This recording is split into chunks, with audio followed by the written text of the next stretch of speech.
Hey friends, Annihilation is Alex Garland's latest sci-fi film based on the book by Jeff Vandermeer. This breakdown is just about the movie with no reference to the books. Spoilers ahead obviously, and after the breakdown I will give my geeky review. So this film is meant to leave you guessing. Its purpose was to have you asking questions, some of which may never be answered. In true science fiction fashion, this movie was made to provoke conversation. Natalie Portman herself said more or less this in an interview when promoting the movie. Annihilation is about the viewer's own interpretation of events, which means it is hard to explain per se, as there is a fair bit of shit in this film that can't be flushed down the explanation toilet. But I will break down the possibilities regardless. Here we go. Something from space taking the appearance of a meteor or meteorite once it hit Earth crashed into a lighthouse in America. Interestingly, it doesn't create a huge crater upon impact, perhaps suggesting a controlled descent, intelligence or even purpose, but probably not. We will talk more on the potential sentience in a bit. From the crash site, a huge snotty bubble emanates outwards. This is referred to in the film as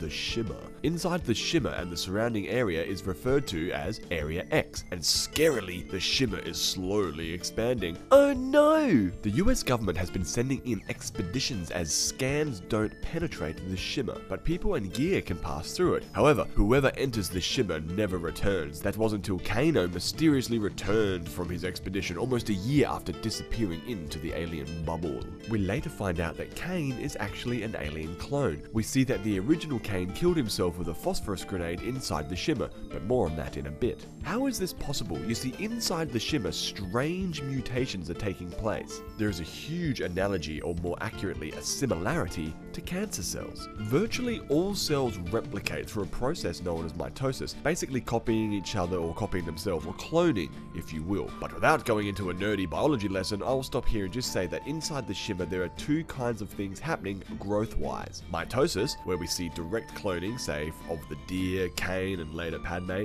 and downright mutation, where several species are being, for lack of a better word, blended together, spliced together to create new species, kind of like organic gene splicing or cross-species transmission. This is how we get the alligator with shark-like teeth, the bush with the different flowers growing on it, the scary zombie bear thing that mimics human voice, the growth coming from the previous dead crew, the slimy snake guts, and so on. In fact, as soon as the team enters the shimmer, they start to slowly mutate as well. The shimmer is creating a new environment and morphing the landscape and the species within it into something new entirely. It gets a little more complex than just sheer biological mutation. Area X also replicates, imitates, changes and distorts emotions, memories, images, sound, magnetism, light, and much more. The fundamental nature of physics are being warped inside the shimmer.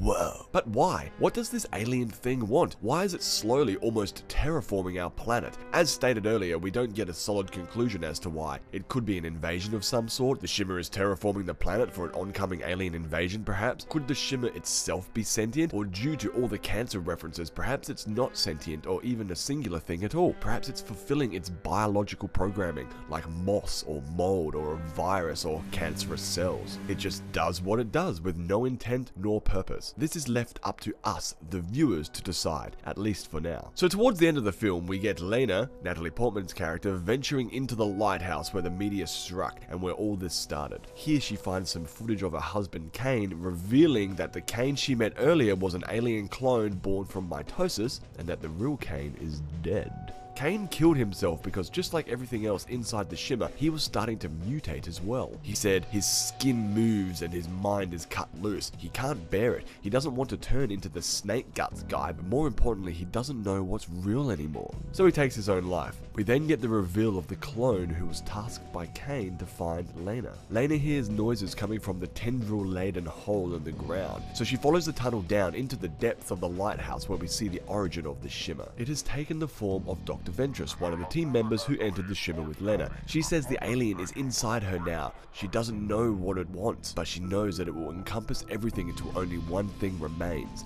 annihilation.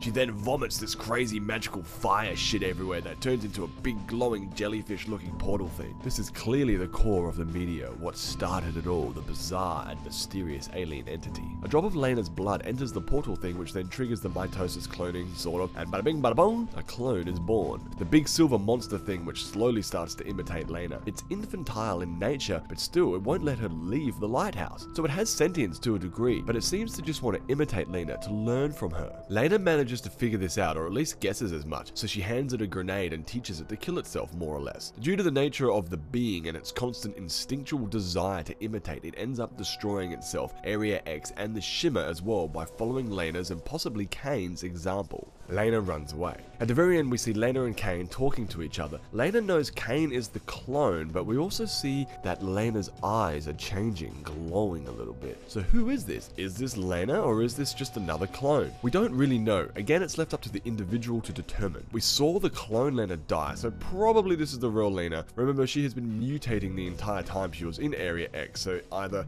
she has changed into something new, or she is still continuing to mutate. Either way, both her and Kane still have alien in them. Kane too is an alien clone, and Lena is mutated to some degree. So what comes next? We don't know.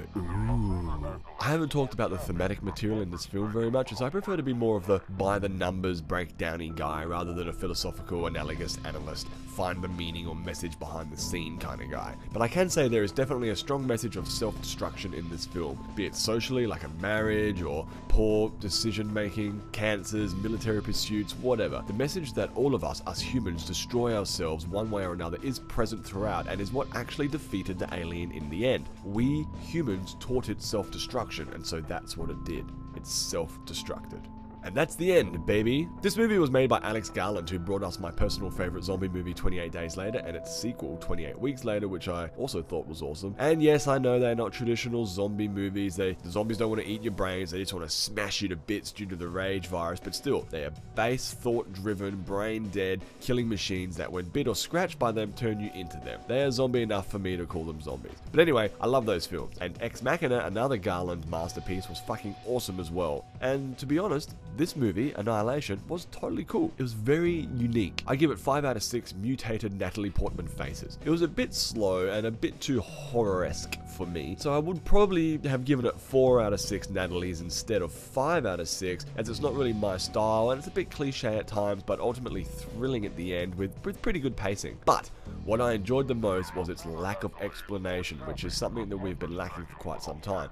It didn't spoon feed us and left the ending ambiguous. Now, most people, especially those born into the age of the internet, are so used to having any bit of information accessible within seconds. Those people get annoyed when they don't know everything about everything within the first 10 minutes of a show or series, let alone if you get an unending of sorts like we did in Annihilation. But for me, this is an excellent sci-fi trope lacking from cinema these days. Let us, the viewers, decide what we think happened. Let us use our imaginations. Let us speculate. Let's start a conversation. Life is full of mysteries, and even though I'm a lover of fact and science, there is still something romantic about a good old-fashioned mystery.